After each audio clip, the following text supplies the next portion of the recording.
Hi guys, welcome to my week 6 blog entry for JN1001 at JCU, and today we're going to be looking at pimping online media.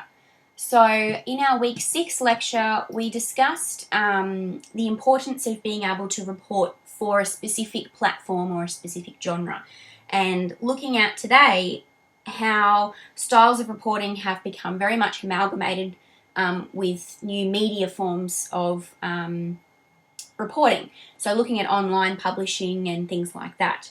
So we're not just focusing on print and written text anymore, or the audio tracks and sound effects that contribute to radio.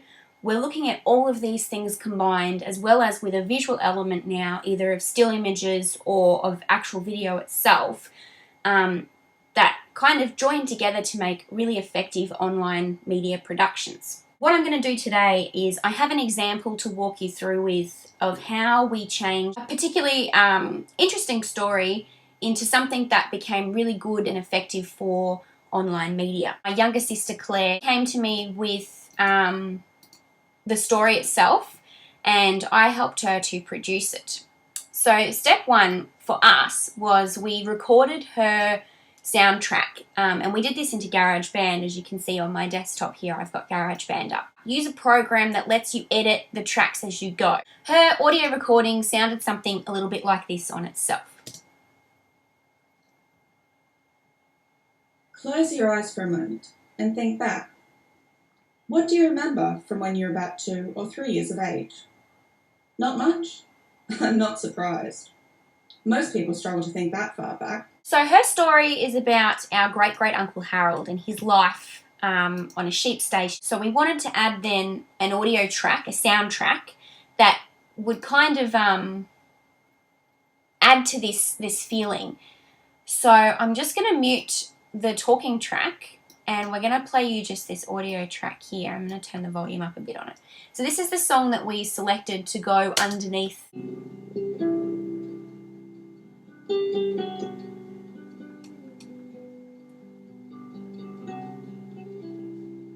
And the most important thing when you're doing local stories and things like this, that I was taught when I was at a workshop with some of the best ABC producers in Australia, is that you have to really put sound effects in that place you in the time and the location. So for us being in Wagga Wagga, we had to think about what type of sound effects constitute Wagga Wagga.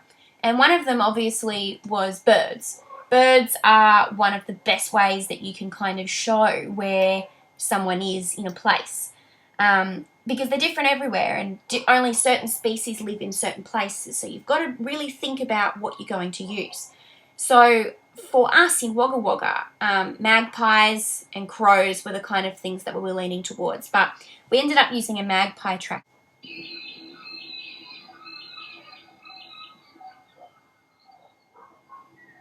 The other thing is, sometimes you get stuck in situations where one sound effect might not quite kind of be enough to make the emphasis that you're after.